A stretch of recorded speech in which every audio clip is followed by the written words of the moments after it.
Bueno, acá estamos reunidos para compartir con ustedes este tema que es muy, muy bonito, que es pubertad normal y que luego nos va a dar pie para introducirnos en este tópico. Entonces,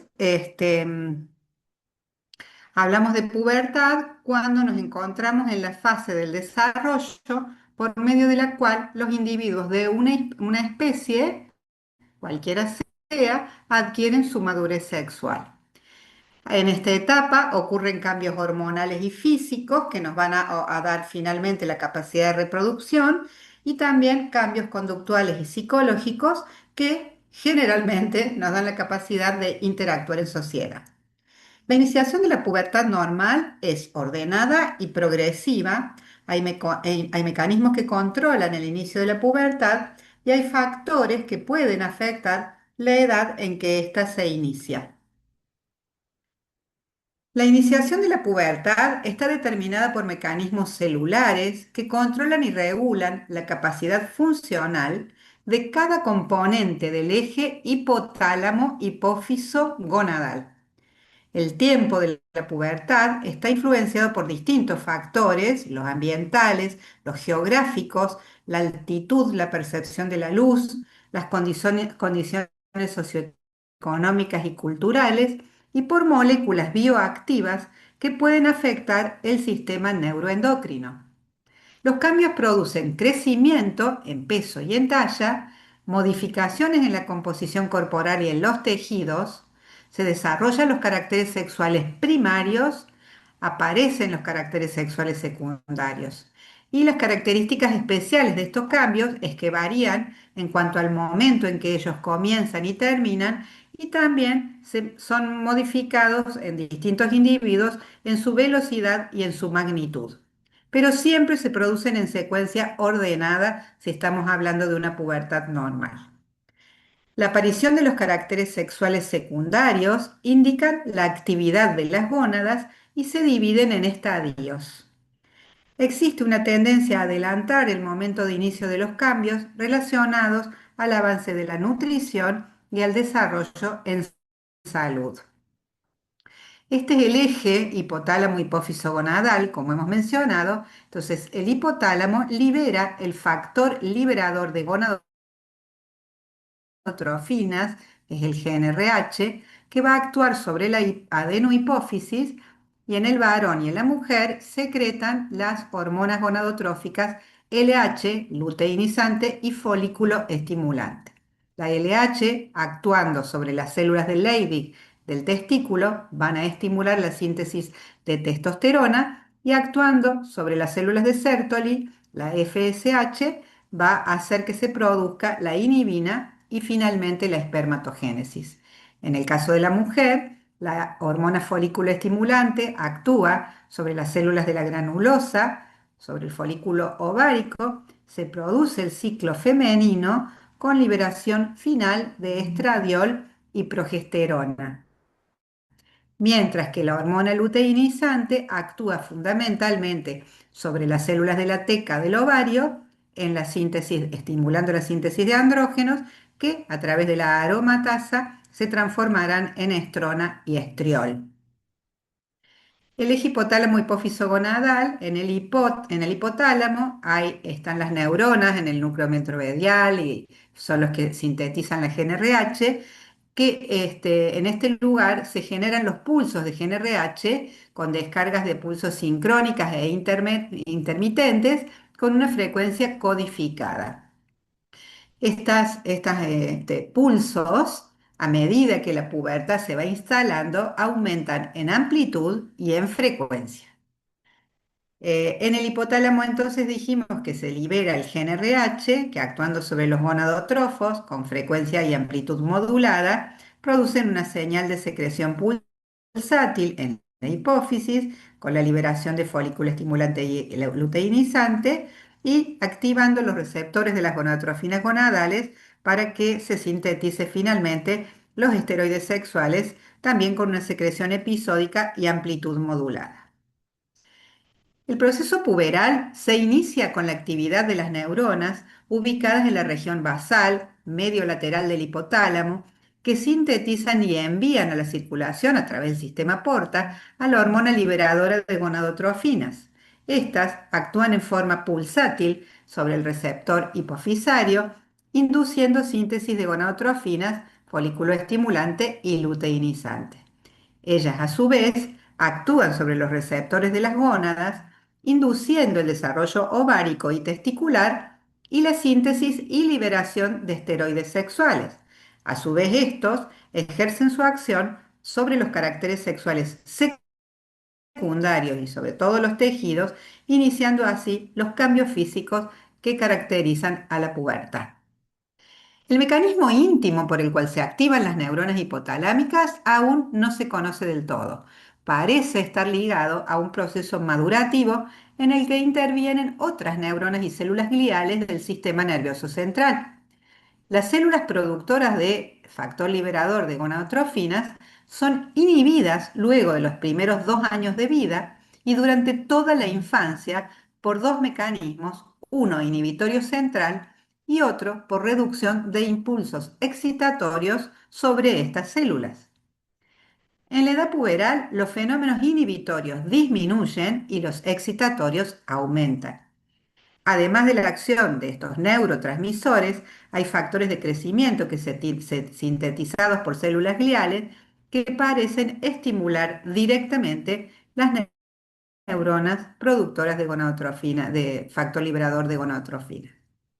Y esto es lo que hablábamos de, al principio, los impulsos inhibidores son los que predominan, actuando sobre las neuronas productoras de GnRH, mientras que los impulsos excitatorios son muy poquitos, y a medida de que la pubertad avanza, los impulsos inhibidores son suavecitos, actúan poco sobre las neuronas productoras de GnRH, y los que predominan son los impulsos excitatorios.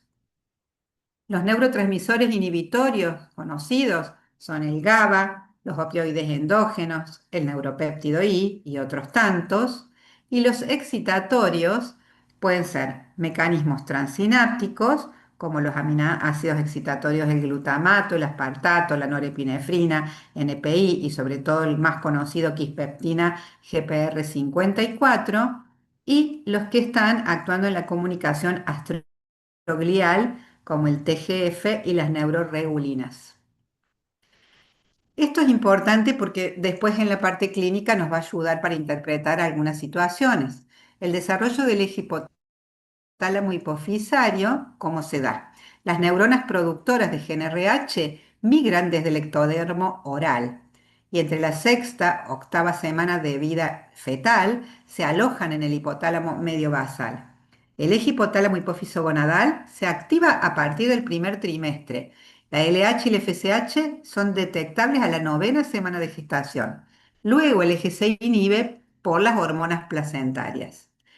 Tras el parto, por la caída estrogénica, el eje hipotálamo hipófiso gonadal se activa a partir de la primera semana de vida postnatal, que es lo que llamamos mini pubertad, donde el pico máximo de gonadotrofina se da entre el primero y los 3 meses, mini pubertad en varones predomina la LH junto a la FSH y la testosterona permanece alta los primeros 6 meses de vida, que es una ventana importantísima para realizar estudios en el caso de que haya algo que nos haga sospechar una alteración del eje. En las niñas, este periodo de mini pubertad es mucho más largo y a veces se mantienen elevadas la LH y la FSH durante 2 a 3 años. O sea, en el bebé, varón, 6 meses. En la nena, 2 a 3 años. Luego de la mini pubertad, el eje hipotálamo hipofiso gonadal se va a dormir, permanece quiescente toda la infancia hasta el inicio de la pubertad. El crecimiento puberal, bueno, en el caso del varón, lo primero que ocurre es el aumento en el inicio del tamaño testicular por encima de 4 mililitros, mientras hay un crecimiento importante del pene, de 4, 6, 8 mililitros, va haciendo la curva ascendente del estirón. Cuando ya tenemos el pico de velocidad de estirón, hay cambios puberales avanzados, y en la rama descendente del estirón puberal en el varón es cuando los niños empiezan a tener vello facial y comienza el afeitado. Vean lo tardío que es este proceso, ¿no? En la mujer, lo mismo, botón mamario en el pico ascendente del estirón. En el pico de velocidad de estirón hay un desarrollo mamario incipiente y recién en la rama descendente a mitad de camino ocurre la primera menstruación, menarquia o menarca, da lo mismo. Entonces, en las niñas el pico ocurre 6 a 12 meses antes de la menarca, disminuye 2 meses antes, el pico máximo de velocidad es a los 12 años, entre los 10 y los 14, y cuando ocurre la menarca, el 98% de la talla ya se ha logrado. Y en total, este proceso, que dura entre 2 a 3 años, nos suma unos 25 centímetros. En el caso del varón, hay mayor crecimiento prepuberal y altura del pico. El pico máximo de velocidad es alrededor de los 14 años, entre los 12 y los 16, y en total, todo el proceso de estirón puberal, que dura alrededor de 3 años, se ganan unos 28 centímetros. Por supuesto, hay una gran variación individual y entre ambos sexos la diferencia es de aproximadamente 13 centímetros en total. Estas son las gráficas que nosotros utilizamos para evaluar la velocidad de crecimiento y por si alguna vez ustedes se preguntaron qué era esta sombrita gris, son las variantes de la normalidad. Esto es en niñas, esto es en varones, ¿sí? Tenemos los maduradores lentos que van a estar de este lado del pico y las maduradoras y los maduradores rápidos que van a estar de este lado. Siendo entonces las maduradoras rápidas hacen su pico entre los 9 y 10 años, mientras que las lentas hacen a los 14, 15 y en el varón todo ocurre un añito por delante de las mujeres, o sea, más tardíamente. Los cambios corporales que se producen son el eje de hormonas de crecimiento, IGF-1 y esteroides, van a provocar un contenido mineral óseo aumentado, aumenta la masa muscular, el depósito graso, hay cambios en la distribución de la grasa corporal con crecimiento diferencial de hombros y caderas. En la mujer, el pico de acumulación de masa muscular coincide con la menarca y luego disminuye. Proporcionalmente se incrementa más la masa grasa, 3 veces más, que la masa muscular, 2 veces más. Y en el varón ocurre un incremento de masa muscular continua durante toda la pubertad. La masa grasa se produce en la desaceleración coincidiendo con el pico de crecimiento, con un incremento posterior lento y menor que en el sexo femenino. Los cambios en las proporciones corporales, y esto es importante después a la hora de buscar algún síndrome o algún déficit de hormona de crecimiento o lo que fuere, es los esteroides sexuales van a producir sobre todo un incremento en el tamaño de la columna vertebral y del ancho de hombros y caderas, mientras que la hormona de crecimiento va a ubicarse y ocuparse fundamentalmente del crecimiento de las piernas. El tamaño y fuerza de músculo esquelético, corazón y pulmones, tensión arterial. Estas están las tablas que uno utiliza, ¿sí? Para ver las variantes de tensión arterial. Disminuye la frecuencia cardíaca a medida que la pubertad va avanzando y también se modifica la capacidad vital. Los niveles de hemoglobina son mayores en varones, sobre todo por la testosterona, y la glándula tiroides también es 4 veces más grande en el varón relacionado con el estadio puberal. La masa ósea se produce un incremento en el contenido mineral óseo dependiendo de la salud en general, de la nutrición intrauterina, de la ingesta de calcio en la infancia, que se recomienda que sea de 1,5 gramos en la mujer y de unos 700 en el varón, la ingesta de vitamina D entre 1.300 y 2.600 unidades por día, la actividad física, los factores genéticos, las hormonas de crecimiento, tiroideas y esteroides sexuales. La densitometría ósea se incrementa después de que el crecimiento se ha completado aproximadamente hasta los 22 años y el 90% de la masa esquelética está presente a los 18 años. Es por eso súper importante que uno preste mucha atención a la salud ósea en la etapa que corresponde, porque lo que no se hizo en los primeros años de vida no se lo logra después, por más que se alimenten estupendamente bien, ya la densidad mineral ósea no se recupera. Bueno, ¿cómo evaluamos la maduración física? Lo que nosotros siempre pedimos es la edad ósea, que pedimos una radiografía de mano y muñeca izquierda, antero-posterior, y nos guiamos con el atlas de Grolich y Pyle para ver cómo va madurando la edad ósea y después nos va a servir para hacer el análisis de cómo va la pubertad de esa persona. Y la evaluación del desarrollo puberal, nos guiamos por los grados de desarrollo puberal hechos por Tanner, que también ya los vamos a analizar. En el caso de la mujer, el estadio mamario se divide en 5 estadios. Estadio 1, no hay absolutamente nada. Estadio 2, ya hay botón mamario. Y así va progresando hasta llegar al estadio 5, que es el de la mama adulta. En el caso del vello pubiano, lo mismo. Estadio 1 es cuando no hay absolutamente nada. En el nada es la ligera vellosidad infantil, no hay vello sexual. Y va avanzando sobre los labios mayores a medida que los estadios van avanzando hasta a lograr esa forma de triángulo final, que incluso a veces en el 10% se extiende por fuera de ese triángulo y hablamos de un estadio 6 cuando hay vellitos sobre los muslos, ¿sí? En el caso del varón, nosotros para analizar el tamaño testicular usamos el orquidómetro de Prader. Estos tres, 1, 2 y 3, son prepuberales, 4 es inicio de la pubertad y llega hasta 25 mililitros a medida que los estadios puberales van avanzando, ¿sí? Y lo mismo el vello, pero que en el caso del varón, la forma final, el 1 es nada, cuando apenas hay ese vellito infantil, pero una pelucita, y va progresando hasta llegar al estadio 5 y lo mismo que la mujer, pero en el caso del varón, en la gran mayoría, el vello continúa hacia arriba en forma de triángulo y sobre los muslos, y ahí hablamos de un estadio 6.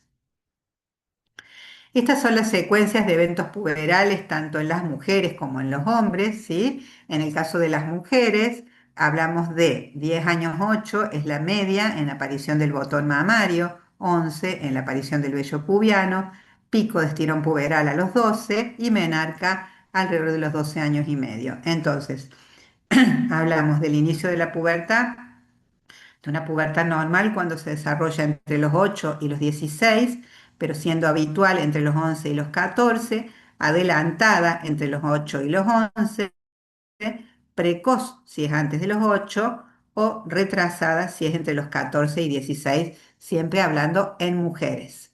En el caso de los varones, todo es un año más tarde. Entonces hablamos de pubertad normal cuando ocurre entre los 9 y los 17, lo habitual es que ocurra entre los 12 y los 15, y hablamos de pubertad precoz cuando hay aumento de volumen testicular por encima de 4 mililitros antes de los 9 años, ¿sí? Entonces, 11 años y medio el volumen testicular mayor a 4, el vello pubiano a los 12 años 5, el pico de estirón puberal a los 14 y la media del inicio puberal a los 11 años 8.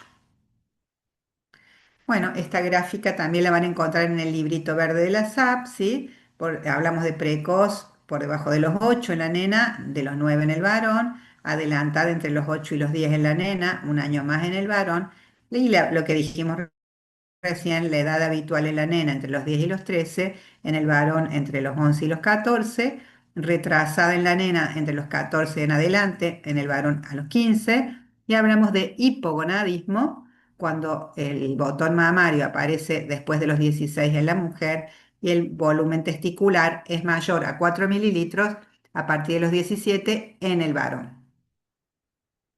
Factores que influyen en el inicio puberal, fundamentalmente los factores genéticos, entre el 70-80% de los casos, los genes son los que van a predisponer a esto, rasgo poligénico complejo, puede haber polimorfismos del receptor de estrógenos, del gen de la CYP17, mutaciones del gen del receptor de la proteína 54, que es la que hablábamos de pubertad precoz, acoplado a la proteína G, hipogonadismos hipogonadotróficos como patrón de familia, heredabilidad de la edad de menarca y también etnia y género. Los factores ambientales ocupan aproximadamente un 25%. Como dijimos, hay diferencias geográficas, condiciones socioeconómicas, las condiciones nutricionales son de alto impacto, la alimentación, la disponibilidad de energía, la nutrición prenatal, la condición de que nazcan pequeños para la edad gestacional, y postnatal, el posible rol de sustancias estrógenos símiles, como el fitoestrógeno, aumento en la ingesta grasa.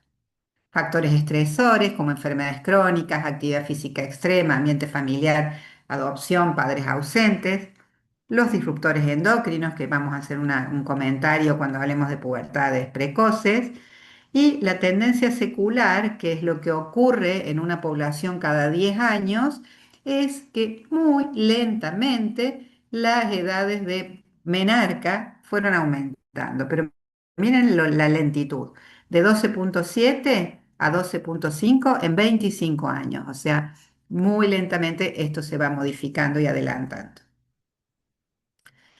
Entonces, en la pubertad masculina ocurren cambios testiculares, en la pubertad femenina cambios ováricos, mamarios, uterinos y vaginales. Los cambios vaginales nosotros lo utilizamos un montón porque utilizamos en el urocitograma, que ya lo vamos a analizar, un índice que se llama índice de Meinles, donde si tenemos un más 30% de células superficiales, hablamos de un epitelio trófico y nos ayuda al diagnóstico de pubertad precoz. La adrenarca o adrenarquia precede en 2 años a la gonadarquia o pubertad. A los 6, 8 años, esto también es bien motivo de consulta, cuando vienen los niñitos a los 7, 8 años con olorcito y los padres se preocupan pensando que tiene que ver con la pubertad, pero en realidad a los 6, 8 años se produce la maduración de la glándula suprarrenal con desarrollo de las zonas reticulares. Esto aumenta la producción de todos los andrógenos, androstenediona, dehidroepi y su sulfato, dehidroepi, androstenediona y su sulfato. La producción de cortisol sigue igual.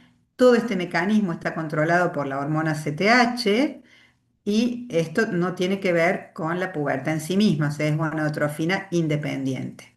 Hay un cambio en el patrón de respuesta de la adrenal a la ACTH con aumento de la actividad citocromo P450-C17. Y esto es el responsable del olor corporal, la aparición del vello axilar y también de la aparición del vello pubiano. Como tres tópicos para recordar es, en las niñas, el inicio de la pubertad se manifiesta habitualmente con la aparición de las glándulas mamarias o telarca, seguida por la de vello pubiano o pubarca. La menarca es el punto cúlmine de este proceso, aunque la fertilidad plena la adquieren las niñas unos años más tarde.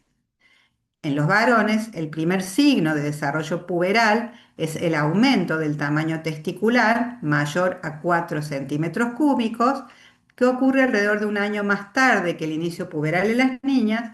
Habitualmente, la aparición del vello pubiano es posterior al inicio del aumento de tamaño de los testículos, aunque puede ocurrir años antes en niños con exceso de peso.